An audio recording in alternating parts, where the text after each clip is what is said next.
In 1968, two epidemiologists appear on a TV show explaining their worries for the future. One of them is worried about newfound viruses traveling around the world because of planes, but the other one thinks humanity always beats viruses and that they should worry more about fungi. Right now fungi don't sound like a big deal because they're only capable of controlling animals, but if climate change keeps affecting the temperature of our planet, fungi could evolve to the point where they could control humans as well. Unfortunately, neither the host nor the other epidemiologist takes him seriously. In 2003, Sarah begins her day making breakfast as a birthday present for her father Joel, and her uncle Tommy joins them as well.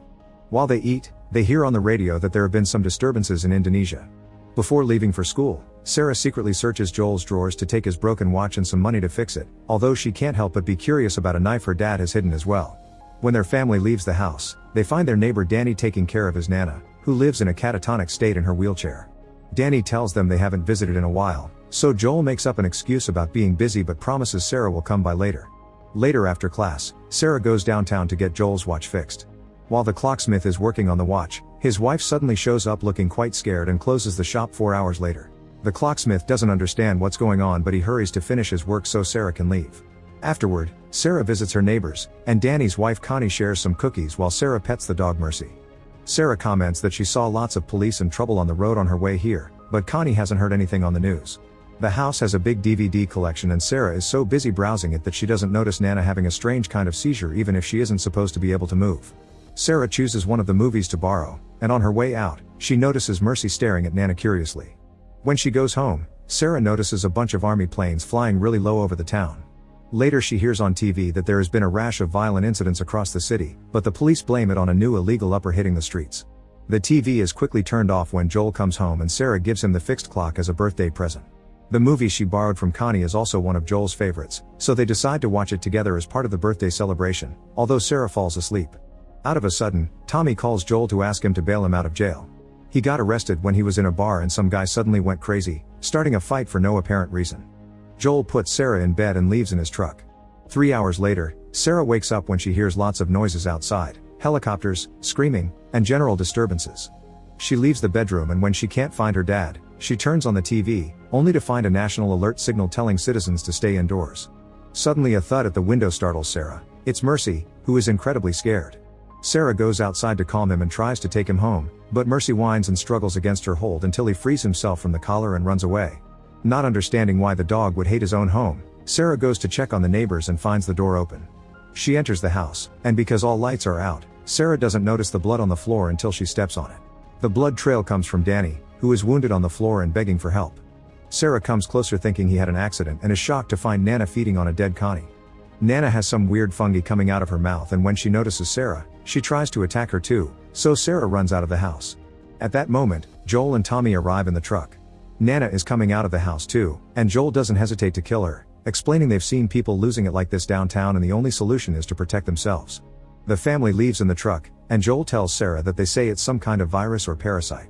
It's people in the city that got affected, and their neighbors took Nana to the hospital in the city when she needed her checkups, meaning she probably got it there. On their way out of town, they see a house on fire and people asking for a ride, but Joel tells Tommy to ignore them. When they finally approach the highway, they find everyone else had the same idea as them and a traffic jam has taken over the road. Tommy tries to drive through the field, but the army has already arrived and is now blocking the area. They turn the truck around to cross the town and go north, hopefully they find a clear road to escape to Mexico. The army planes start flying lower than ever, and the downtown area is a mess. People are scared and trying to run away, not leaving room for cars to pass through. Tommy tries to go back, but the truck is now surrounded, and to make matters worse the army is here to drop a bomb. The truck is hit by the explosion and the family gets knocked out for a few seconds. When Sarah wakes up, she finds her ankle is hurt, and Joel has to carefully help her out of the truck. At that moment, a car crashes against the truck and starts a fire, blocking the alley where Tommy had been standing. The brothers agree to meet outside town and Joel picks up Sarah to go faster, making his way through the streets that are now filled with infected people feeding on the innocent. An infected man sees them and begins to chase them, so Joel begins running inside shops and houses to try to lose him. The infected guy doesn't give up and follows them until they make it back outside, where he's about to jump on them when suddenly he gets shot by a soldier. Joel asks for help, explaining they aren't sick, but the soldier receives orders to kill them anyway. When the man shoots, Joel jumps out of the way, dropping Sarah when a bullet brushes the side of his body. The soldier is about to try again, but at that moment Tommy shows up, killing the soldier first. Joel rushes to check on Sarah and is devastated to discover the bullet had only brushed him because Sarah got the worst of it. He tries to stop the bleeding and tell Sarah that it's going to be okay, but Sarah clings to him in fear before dying in her father's arms. 20 years later, Boston has become a quarantined wasteland with its borders constantly being watched over by the army. People do whatever little jobs they're offered by the government, but it's barely a life. One morning, a young child that was lost outside comes seeking asylum, and the soldiers let the kid in to do the obligatory checks. A soldier tells the child that everything is going to be okay, but the testing machine unfortunately indicates infection, so the kid is given a lethal injection. Moments later, the kid's body is sent on a truck to the pyre where they get rid of infected organisms. Joel works here sometimes, and after so long he isn't disturbed by the fact he has to throw young bodies into the fire. He often asks for other jobs like street sweeping or whatever will get him paid, but in secret, he's also working as a smuggler. One afternoon, he attends the public punishment of a group of people that tried to enter the quarantine zone without authorization. There he finds a soldier that buys illegal uppers from him, paying with money but also cigarettes. The soldier also informs him he's finally found a vehicle he can sell to Joel, and they agree to do the transaction in a few days when the soldiers that can be bribed will be guarding. For now, the soldier advises him to stay home at night because a resistance movement known as the Fireflies is causing lots of disturbances, and the guards will shoot on sight without checking your identity first. The truck the soldier can get his hands on won't have a battery, so Joel's friend Tess is negotiating with a dealer to acquire one. In fact, she already paid to get one, but the dealer sold the battery to someone else yet spent her money anyway. The dealer's bodyguards mistakenly beat Tess up when she came to demand answers, and now the dealer doesn't want to let her go because he's afraid of Joel and what he'll do to his reputation. Their conversation is suddenly interrupted by an explosion outside that blows up the wall and hits everyone inside. When Tess finally looks up, the dealer is gone, thus she takes the chance to leave the building through the hole in the wall, discovering someone had set the bomb on an army truck. Tess tries to get away as the alarm tells the citizens to clear the area, but as soon as she turns around the corner, she discovers the Fireflies and the army are shooting at each other in the middle of the streets. With her hands up, Tess asks the army for help, swearing she isn't a Firefly, but she gets arrested anyway. Meanwhile, in the Fireflies' hideout, Ellie hears all the disturbances outside while being chained to a heater, which has been her situation for weeks now. She told the Fireflies that her name is Veronica, and whenever a doctor comes to check she's still healthy, Ellie meets them with sass, tired of having to do the same tests every day without being given any explanations. In the afternoon, Joel goes to see a friend that has a whole radio set up and people pay him to send messages to the outside world. Joel offers the cigarettes the soldier gave him in exchange for news about Tommy, who escaped to Wyoming years ago. They haven't heard from him in 3 weeks, which is unusual for him, and today there isn't any news either. Joel gets tired of waiting and asks for the location of the Wyoming tower. His friend gives it to him but also points out this is a bad idea because the open country is full of dangers, like the infected and also slavers. When Joel goes home, he retrieves all the tools he's been hiding under his floor for his eventual escape and begins preparing a plan on the map to reach the Wyoming tower. He also gets drunk, and it's revealed then that his watch is broken again, but he continues to wear it to remember his daughter. Eventually he falls asleep, and when Tess finally comes home, she just joins him instead of waking him up. The next morning, Joel notices Tess' wounds and she tells him what happened with the dealer. Joel gets furious because he's desperate for that battery in order to look for Tommy, so Tess promises him they'll find out who bought the battery and get it back by force.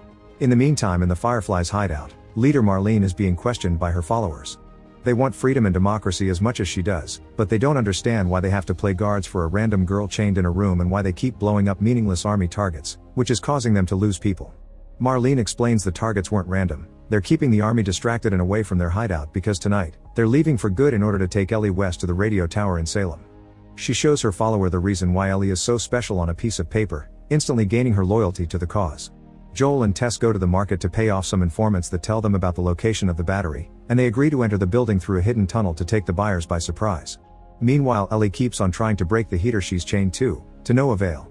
Marlene suddenly shows up and gives Ellie her bag, which includes a knife she loves, and she finally frees her from the chains as Marlene explains that she was the one that saved Ellie's life and that she knows Ellie's real name. Marlene was the one that sent baby Ellie to the military school because she thought she would be safe there, but Ellie complicated things when she sneaked out. Ellie wants to go home but Marlene won't let her, although she finally tells Ellie what is the secret purpose that makes her so special, which she mustn't tell anybody to protect her own life. Moments later, Joel and Tess use the old subway tunnels to move around town unnoticed. They're quite startled when they find an infected body stuck on the wall so rotten that it looked like a mutated monster. The pair keeps moving and eventually come to the fake wall they need to move to access the building, but they immediately worry when they smell gunpowder and see blood dripping on the floor. When they finally enter the corridor, they find the dealer and his men dead. It turns out the battery is busted and they were killed for the scam. Suddenly they hear some noises coming from another room, and when Joel goes to check, he's attacked by Ellie, who he quickly pushes away. Joel keeps Ellie's knife under his foot and ignores her when she asks for it, instead concentrating on Marlene and her follower, Who are the ones that tried to buy the battery first? Joel accuses Marlene of being the one that turned Tommy against him, but Marlene doesn't have time for an argument and explains they need to get Ellie out of the quarantine zone tonight. Since she and her friend are hurt, they can't do it anymore, and Marlene wants Joel to do it instead since he's a smuggler. There's a team of fireflies waiting at the old state house, and Marlene promises they'll pay Joel with all the supplies he wants if he takes Ellie there without a scratch. Joel and Tess discuss things and accept the deal, but Ellie doesn't like it and Marlene has to convince her it's their only option. Ellie gets her knife back and grabs her bag before leaving with Joel and Tess. They need to wait for the night to fall, so for now they'll stay at Joel's place. While looking around the apartment, Ellie finds a book about billboard hits with a note inside that indicates some sort of smuggling code. A song from the 60s meant no news and something from the 70s equaled new stock, but the 80s only has a red cross next to it. She asks Joel the meaning behind the cross, but Joel refuses to answer and decides to take a nap until it's time to leave. Some hours later, Joel wakes up and hears Ellie say she looks forward to being on the other side of the wall because she's never left the city in her entire life. He wonders if Ellie is the daughter of some important leader, but Ellie doesn't share her story. Instead she tells Joel that she heard "Wake Me Up Before You Go" on the radio, which instantly scares Joel. Ellie smiles and explains it was just a prank to confirm her suspicions about the code. An 80s song equals trouble. At that moment Tess shows up and announces it's time to go. The army patrols the streets at night to remind the citizens of the curfew, but Tess and Joel have a special smuggling tunnel that leaves them right outside the border. Ellie can't believe she's outside and is amazed by a sky with no buildings.